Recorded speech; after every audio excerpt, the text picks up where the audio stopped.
Bonjour, bienvenue sur alzheimeralors.com, votre chaîne YouTube qui facilite votre quotidien d'aidant ou de professionnel grâce à la méthode Montessori adaptée. Donc ça m'a été demandé, donc je vais vous faire une petite présentation rapide de qui je suis. Donc je suis Albert Audret, je suis conseillère de vie Montessori Alzheimer et la fondatrice d'Alzheimer et alors.com, une société spécialisée dans le coaching aux aidants et aux professionnels grâce à la méthode Montessori adaptée et qui vous fournit également des livres de lecture adaptée et bien d'autres ressources. N'hésitez pas à aller faire un tour sur le site. Bref, on va continuer les vidéos sur les activités Montessori. Je vous rappelle que vous avez une vidéo qui sort tous les jeudis et donc si vous êtes des petits nouveaux sur la chaîne et que ça vous intéresse, n'hésitez pas à vous abonner. Et pour les Montessoriens et Montessoriennes de cette chaîne, bienvenue dans cette vidéo de la semaine. Donc on continue la petite playlist sur la stimulation de la mémoire à court terme et aujourd'hui on va parler d'une activité essentielle.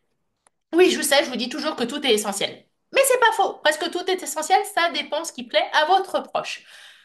Donc cette activité, c'est les exercices de répétition et de rappel. Donc cela aide à se souvenir des informations après un court intervalle. C'est bénéfique pour la mémoire à court terme. Et je vais vous donner trois activités simples et quotidiennes, faciles à mettre en place à la maison. Mais vous allez me dire d'abord, pourquoi des exercices de répétition?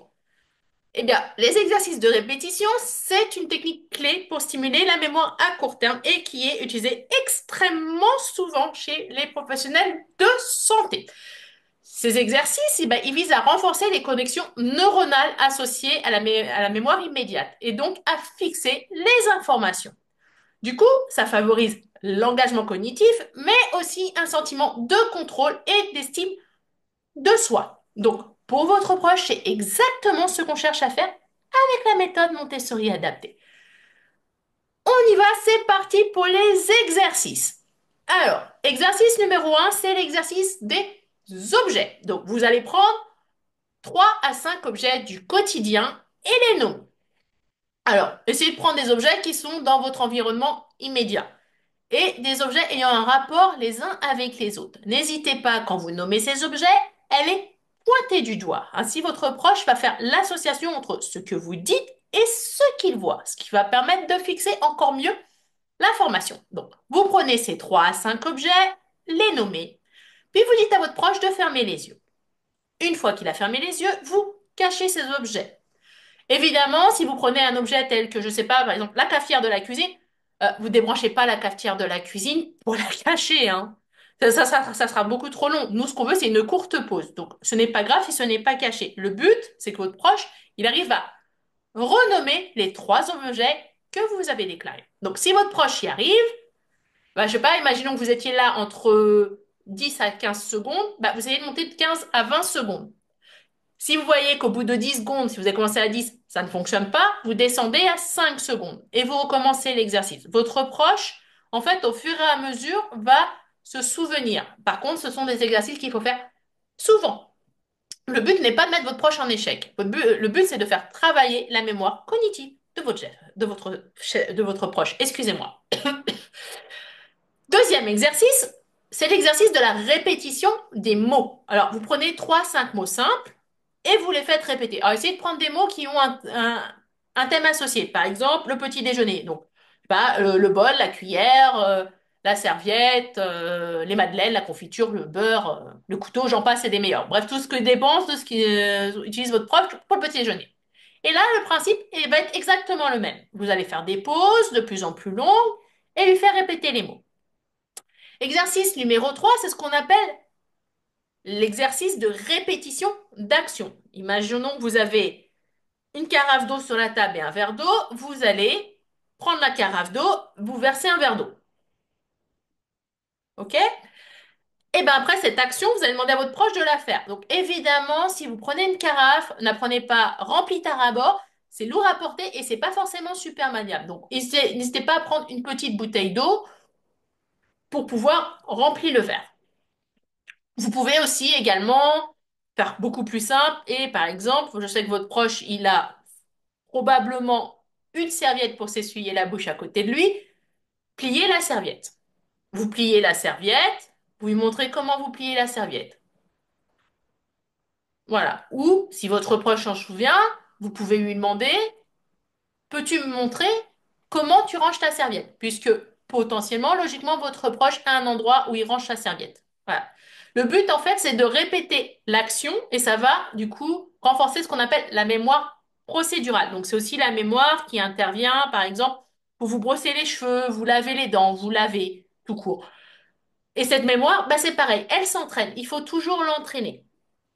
Alors, point numéro 3, bien sûr, comme dans toutes les vidéos dont je vous parle autour des activités, eh ben, on va parler d'adaptation, hein, on va pas y échapper. Donc, il va falloir adapter les activités que je viens de vous donner. Donc, pour un stade précoce, donc nous sommes en début de maladie d'Alzheimer, augmentez progressivement la difficulté, hein. Vous ne passez pas, par exemple, de 15 secondes à 30, hein, c'est beaucoup trop. Vous commencez à 10, 15 secondes et vous montez 3 à 5 secondes. Voilà, le but, c'est que on travaille le cerveau pour éviter qu'il s'encroute. Voilà. Au stade avancé, donc bien plus loin dans la maladie, on va prendre deux objets et deux mots et faire des pauses plus courtes. Par exemple, des pauses de 3 à 5 secondes maximum. Si votre proche y arrive, vous augmentez. S'il n'y arrive pas, vous diminuez. Voilà, je vais vous raconter une petite anecdote. Quand j'étais soignante dans un EHPAD, j'avais l'habitude d'accompagner un charmant monsieur qui s'appelait Paul au réfectoire et malheureusement Paul avait la maladie d'Alzheimer et il ne savait jamais qu'il devait prendre l'ascenseur pour aller manger. Donc on le retrouvait forcément soit dans sa chambre, soit dans le couloir. Et donc j'ai fait ces exercices-là sur du trajet. Donc j'allais chercher Paul où il était, donc soit dans le couloir, soit dans sa chambre. Je disais, bonjour Paul, je suis Audrey, je vous accompagne à l'ascenseur pour aller déjeuner. Je faisais 1 mètre ou deux, je m'arrêtais et je lui disais, où allons-nous Paul? Invariablement, il me répondait, j'en sais rien. Je reprenais la même phrase, bonjour Paul, je m'appelle Audrey, je vous accompagne à l'ascenseur pour déjeuner. J'ai fait ça tous les jours pendant 3 mois. Invariablement, pendant 3 mois, j'ai fait ça. Je demandais aussi à mes collègues quand j'étais en congé de faire exactement la même phrase, de la même manière, avec les mêmes gestes. Je vous accompagne, je tenais la main de Paul, je lui montrais la porte de sa chambre, puis l'ascenseur, ou quand il était dans le couloir, l'ascenseur, en lui disant on va à l'ascenseur. Toujours la même phrase, c'est très important, puisque arrivé à un moment, votre proche, il va ancrer dans cette phrase. Et donc, un beau matin, au bout de ces fameux 3 mois, je fais comme d'habitude. Bonjour, Paul, je vous accompagne à l'ascenseur pour déjeuner. Je fais la moitié du chemin dans le couloir, donc nous sommes à peu près 1 mètre, 1 mètre 50 de l'ascenseur. Je me retourne vers Paul et là je lui dis, excusez-moi, j'ai mal dormi cette nuit, je dois vous accompagner déjeuner, mais je sais absolument pas où c'est, je m'en souviens plus.